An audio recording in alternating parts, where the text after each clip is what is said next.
Depuis plusieurs mois, si pas davantage, les routes du Bénin sont en chantier. Partout des engins, des ouvriers, des kilomètres de terre retournés. Sur le papier, c'est beau. C'est le signe d'un pays qui avance, d'un État qui veut moderniser des infrastructures, désenclaver ses communes, fluidifier les échanges. Mais derrière cette façade du progrès, il y a un silence assourdissant, celui des commerçants abandonnés.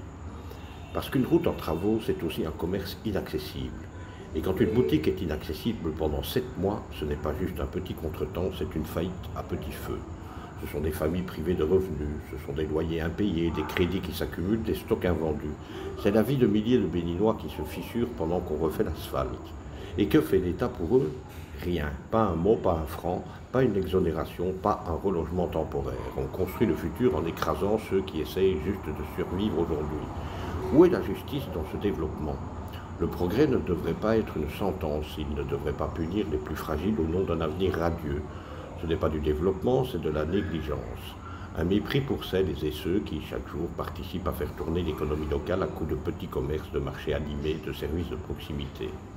À quoi bon une route flambant neuve si ceux qui devaient en bénéficier ont déjà fermé boutique, noyés dans les dettes et l'indifférence? Ce qui devrait être un fonds d'urgence pour les commerçants touchés par les travaux, des mesures d'accompagnement concrètes, une consultation systématique des acteurs locaux avant tout grand chantier. On ne construit pas un pays contre un peuple, on le construit avec lui. Et si les routes sont les veines d'une nation, alors ces commerçants sont son cœur battant. On ne sacrifie pas le cœur au nom du bitume. À bientôt.